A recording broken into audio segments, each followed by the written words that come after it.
Hi hello friends, welcome back to our channel. இன்றைக்கி நாம் பார்க்க போகிறது டிராகன் பால் சீசன் 3ல் episode 35 snow girl of the north.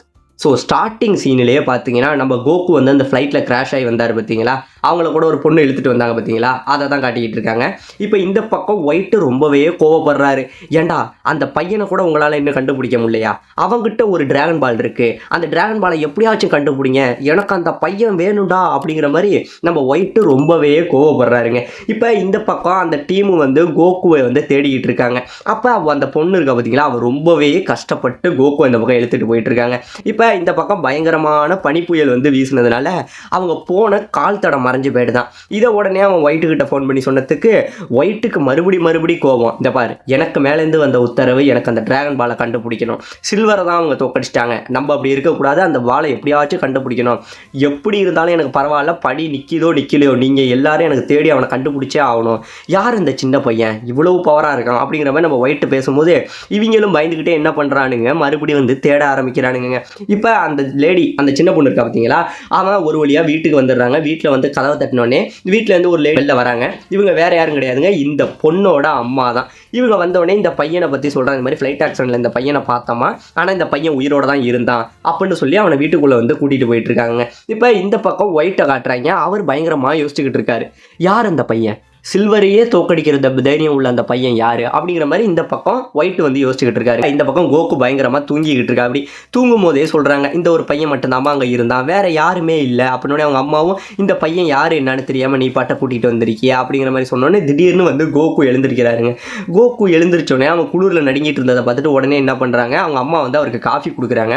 ஆனால் காஃபியை சூட்டோட வாயில் ஊற்றோன்னே அவருக்கு ஒரு மாதிரி ஆகிடுது. உடனே இதை நீ ஊதி தான்ப்பா குடிக்கணுங்கிற மாதிரி ரொம்பவே அன்பாக அந்த அம்மா வந்து கோகு கிட்ட பேசும்போது அப்போ தான் இந்த கேர்ள் சொல்கிறாங்க, நீ யார், உன் பேர் என்ன, என் பேர் இந்த மரிஸ்டோன், எனக்கு வயசு 10 ஆகுது, உன் பேர் என்னன்னொடனே கோகு வந்து அவரை பற்றி என் பேர் கோகு அப்படிங்கிற மாதிரி சொல்லி கோகும் வந்து அவரை பற்றி இன்ட்ரடியூஸ் பண்ணிக்கிறாங்க. அதுக்கப்புறம் தான் சொல்கிறாங்க, நீ எதுக்காக இங்கே வந்த அப்படிங்கும் போது தான் தெரியுது, நான் இந்த மாதிரி வந்து டிராகன் பாலை தேடுறதுக்காக தான் வந்தேன் அப்படின்னு தாங்க சொல்கிறாரு. உடனே இவங்க எல்லாருக்கும் பயங்கரமான பயம், என்னது டிராகன் பாலா, அப்போ நீ ரெட் ரிப்பன் ஆர்மியா அப்படின்னு சொல்லி இவங்க அம்மாவும் பொண்ணும் பயப்பட ஆரம்பிக்கிறாங்க. இப்போ இந்த பக்கம் நம்ம எனிமி டீம் வந்து டேங்கரில் என்ன பண்ணிடுறாங்க, கோகுவை தேடும் போது திடீர்னு பார்த்தீங்கன்னா டேங்கர் கண்ட்ரோல் இல்லாமல் போயிடுதுங்க. உடனே அதை ஸ்டாப் பண்ணுறாங்க. பார்த்தீங்கன்னா மலை எஜ்ஜில் வந்து ஸ்டாப் பண்ணிடுறாருங்க. பண்ணிவிட்டு அவங்க என்ன பண்ணுறாங்க, இவ்வளோ தூரம் தேடியாச்சு, இதுக்கப்புறம் போயிருக்க வாய்ப்பு இல்லை அப்படின்னு சொல்லி கிளம்ப போகும்போது தான் தெரியுது, திடீர்னு பார்த்தீங்கன்னா கீழே ஒரு மிகப்பெரிய வில்லேஜ் இருக்குங்க. சரி, இந்த வில்லேஜை பார்த்துட்டு இப்போ இவங்க என்ன பண்ணுறாங்கன்னு பார்த்தீங்கன்னா அந்த கிராமத்துக்குள்ளே வராங்க. வந்துட்டு அந்த கிராமத்தில் உள்ள வீடுகள் எல்லாத்தையும் சரமாரியாக சுட்டு தள்ளுறானுங்க. சுட்டு தள்ளுறது மட்டும் இல்லாமல் வீட்டுக்குள்ளே உள்ள 2 வயசானவங்கள்ட்ட இங்கே ஏதாச்சும் ஒரு சின்ன பையன் வந்தானா, அவனை பார்த்தீங்கன்னா உண்மையாக எங்ககிட்ட சொல்லிடுங்க, அவனை மறைக்கணும்னு நினச்சிங்க உங்கள் எல்லாரையும் அடியோடு கொண்டுடுவோம் அப்படின்னு சொல்லி வயசானவனு கூட பார்க்காம அவங்க 2 பேரையும் மிரட்டிட்டு இங்கேருந்து கிளம்புறானுங்க. இப்போ இந்த பக்கம் கோகுவை காட்டுறாங்க. கோகு கிட்ட கேட்குறாங்க, நீ எதுக்கு இங்கே வந்தங்கும் போது இந்த மாதிரி நான் டிராகன் பாலை வந்து கண்டுபிடிக்க வந்தேன், நீங்கள் ஒன்றும் பயப்படாதீங்க, யார் இந்த ரெட் ரிப்பன் எனக்கும் தெரியாது, ஆனால் அந்த மாதிரி பசங்க வந்து இதுக்கு முன்னாடி நான் சண்டை போட்டிருக்கேன் அப்படின்னு சொல்லிட்டு அவரோட பேக்கில் வந்து ஒரு டிராகன் பால் வச்சிருக்காரு பார்த்தீங்களா, அதை வந்து காட்டுறாரு. அதை காட்டும் போது தான் தெரியுது இந்த இதுதான் நாங்கள் தேடி வந்தது, ஆனால் நான் வந்து இது 5 ஸ்டார் டிராகன் பால், நான் வந்து 4 ஸ்டார் டிராகன் பாலை தான் தேடி வந்தேன். எதுக்கு நான் அதை தேடுறேன்னா எங்கள் தாத்தாவோட நினைவு பரிசு தான் அது, எனக்கு அதனால தான் அது வேணும் அப்படின்னு இவங்க கேட்குறாங்க. அப்படியெல்லாம் டிராகன் பாலை தேடுறீங்களே, அப்படி அதில் உங்களுக்கு என்ன தான் கிடைக்குது, அந்த டிராகன் பாலை சேர்த்தா உங்களுக்கு என்ன தான் கிடைக்கும் அப்படின்னு இப்போ தாங்க கோகு வந்து ஸ்டார்டிங்லேருந்து எல்லாத்தையும் சொல்கிறாரு. இந்த மாதிரி உலகத்தில் 7 டிராகன் பால் இருக்குது, அந்த 7 டிராகன் பாலை சேர்த்தோம்னா அதுலேருந்து ஒரு மிகப்பெரிய ஆசை வந்து நிறைவேறும் அப்படின்னு சொல்லி இதுக்கு முன்னாடி இவங்களுக்கு கிடைச்சது பார்த்தீங்களா, அந்த டிராகனை பற்றின எல்லா கதையையும் ஒன்று விடாமல் சொல்கிறாரு. அப்போ ஊலாங்குங்கிற ஒரு பையன் கூட இருந்தால் அவன் கூட அவ்வளோ பெரிய டிராகன்ட்ட வந்து பேண்டிஸை கேட்டான் அப்படின்னு வரைக்கும் சொல்கிறாருங்க. அது மட்டும் இல்லாமல் அந்த டிராகனை என்னால் பார்க்க தான் முடிஞ்சுது, ஆனால் நான் அதுக்கிட்ட ஒன்றும் கேட்கல, எனக்கு வந்து சொல்லிக்கிற அளவுக்கு ஒன்றும் பெரிய ஆசை எதுவும் கிடையாது அப்படிங்கிற மாதிரி கோகு வந்து சொல்கிறாருங்க.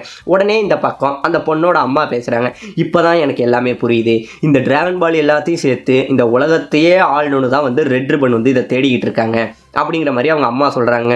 அது மட்டும் கிடையாமல் அந்த பொண்ணு சொல்கிறா, இவங்க வந்து என்ன பண்ணுறாங்கன்னு பார்த்தீங்கன்னா இந்த ஊரில் கிராம மக்கள்லாம் இருப்பாங்க பார்த்தீங்களாங்க, அவங்க எல்லாரையும் இங்கே உள்ள டிராகன் பாலை கண்டுபிடிக்கிறதுக்காக இந்த ரெட் ரிப்பன் ஆர்மி வந்து என்ன பண்ணுறாங்களா, ரொம்பவே அடிமையாக நடத்துகிறாங்களாங்க.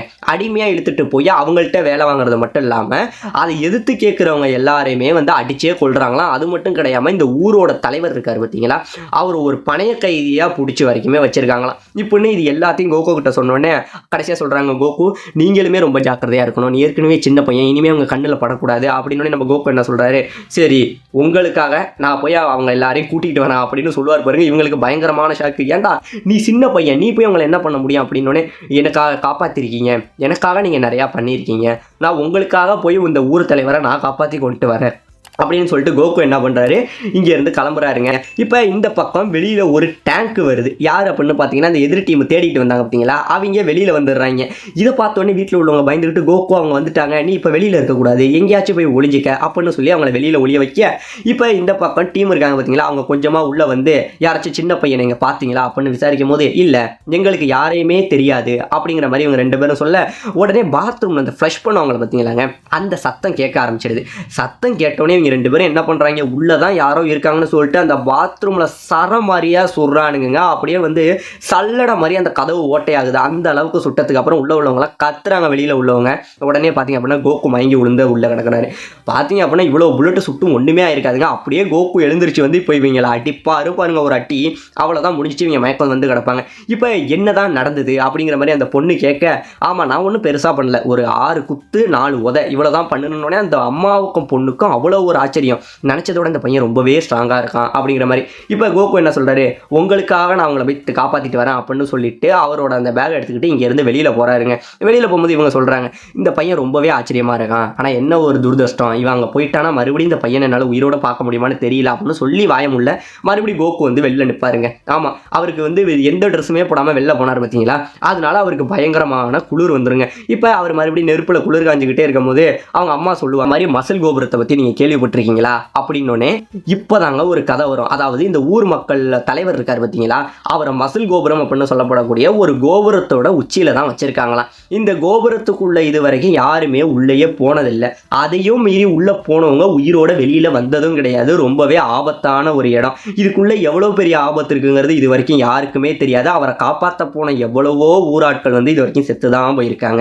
இது எதையுமே தெரியுது, எல்லாமே நீ தெரிஞ்சுக்கிட்டு நீ இப்போ இந்த இடத்த விட்டு கிளம்பிடு கோகு, உனக்கு இது வேண்டாங்கிற மாதிரி அவங்க எச்சரிக்கை. பரவாயில்ல அவ்வளோதான விஷயம் அப்படின்னு சொல்லிட்டு இப்போ கோகு வந்து கிளம்ப ரெடி ஆகுறாரு. இந்த டைமில் அந்த பொண்ணு இருக்கா பார்த்தீங்களா ஸ்னோ, அவன் என்ன பண்ணுறா, கோகுக்கு வந்து தன்னோட ட்ரெஸ்ஸை கொடுத்து கோகுக்கு உதவி பண்ணுறா. இப்போ கோகு பர்ஃபெக்டாக ரெடி ஆகிட்டாரு. இப்போ வெளியில் கிளம்புறாரு. அப்போ கீழே அந்த பனி கிடக்கும் பார்த்தீங்களா, அதை பார்த்துட்டு இது என்ன வெள்ளை கலரில் ஏதோ இருக்கே, இது பேர் என்னன்னோடனே இவங்களுக்கு பயங்கரமான ஷாக்கு. அட பாவி இது பேர் பனி, இதுக்கு முன்னாடி இதை நீ கேள்விப்பட்டதே இல்லையா அப்படிங்கிற மாதிரி சொன்னோன்னே நம்ம கோகுவும் ஓ இது நல்லா இருக்கே அப்படின்னு சொல்லிட்டு இப்போ கோகு மறுபடியும் வெளியில் போகிறாருங்க. அப்படி போகும்போது அந்த பக்கத்தில் கிராமத்து ஆட்களை வச்சு ரெட் ரிப்பன் ஆர்மியோட வேலையாட்கள் என்ன பண்ணிட்டு இருக்காங்க, வேலை பார்த்துக்கிட்டு இருக்காங்க. அப்போ கோகு வேகமாக ஓடியாரும் போது அவரை தூரத்துலேருந்து அவங்க பார்த்துட்டு என்ன பண்ணுறாங்க, சின்ன பையனை உனக்கு இங்கே என்ன வேலை, ஒழுங்காக வீட்டில் போய் அம்மா மடியில் படுத்து தூங்கு அப்படிம்பாங்க. நீங்கள் தானே ரெட் ரிப்பன் ஆர்மி, முடிஞ்சா என் கூட சண்டை போடுங்கடா அப்படின்னு இந்த இடத்துல கோகு சொல்லுவார். இப்போ என்ன பண்ணுவாங்க, இவங்க மாறி மாறி கோகுவை சரமாரியாக சுட கோகு வேறு வழி இல்லாமல் பனிக்குள்ளே பூந்துருவாருங்க. பனிக்குள்ளே பூந்து அப்படியே ஒரு வீரனுக்கு முன்னாடி வந்து எழுந்திரிச்சு நின்று வைப்பாரு பாருங்க ஒரு அட்டி, அவ்வளோதான் அவன் முன்னாடி வந்து விழுந்துருவான். இப்போ 2வது வீரனுக்கு மூஞ்சில் ஒரு உதை. இப்போ இந்த இடத்துல இந்த டீமை முடிச்சுட்டு கோபுரத்தை நோக்கி நம்ம கோகு வேகமாக போயிட்டு இருக்காருங்க. சரிங்களா, அதை பார்த்தோடனே அங்கே உள்ள வீரர்கள் எல்லாம் சார் இந்த மாதிரி யாரோ ஒரு சின்ன பையன் இங்கே வந்துக்கிட்டு இருக்கான் அப்படிங்கிற மாதிரி நம்ம ஒயிட்டுக்கிட்ட சொல்ல, ஒயிட்டு மேலே நின்று சிரிச்சுக்கிட்டே அட சின்ன பையனை சாவை நோக்கி நீனே வரியா, அவனை சுட்டு கொள்ளுங்கடா அப்படிங்கிற மாதிரி மேலே இருந்து கத்த எல்லாரும் என்ன பண்ணுறாங்க, சரமாரியா சுடுறாங்க. கோகு வந்து அவரோட பவர்ஃபுல் எக்ஸ்டெண்டர் இருக்குது பார்த்தீங்களா, அதை வச்சு எல்லா புல்லட்டையும் டாட்ச் பண்ணிட்டு என்ன பண்ணுறாரு, அந்த எக்ஸ்டெண்டரை நீட்டி அட்டிப்பாரு பாருங்க ஒரு அட்டி, எல்லாருமே இந்த இடத்துல தெரிச்சு விழுறானுங்க. உடனே அந்த எக்ஸ்டெண்டரையா அப்படியே தரையில் ஊனி யாருமே போக முடியாத அந்த கோபுரம், இது வரைக்கும் உள்ள என்ன நடக்குதுன்னே தெரியாத கோபுரம், உள்ள வந்தவங்க யாருமே உயிரோட இருக்க முடியாதுன்னு சொன்ன அந்த கோபுரத்தில் முறையாக கோகு அவர் பவர்ஃபுல் எக்ஸ்டெண்டரை வச்சு உள்ளே போகவும் செய்கிறாருங்க. குதிக்கிறாரு. இதை பார்த்தோன்னே மேலே இருந்த ஒயிட்டு, பையா இப்போ தானே உள்ளே வந்திருக்க, இதில் இன்னும் எவ்வளவு பிரச்சனை இருக்குது என்னென்ன இருக்குங்கிறத நீ எல்லாத்தையும் பார்ப்படா, நீ எப்படி இதோட உச்சிக்கு வந்து நீ அவரை காப்பாற்றிட்டு போகிறாங்கிறத நானும் பார்க்குறேன் அப்படின்னு சொல்லி ஒயிட்டு ஒரு வில்லத்தனை சிரிப்பாக போடுவார். இதோட இந்த இடத்துல இந்த எபிசோடை முடிக்கவும் செய்வாங்க.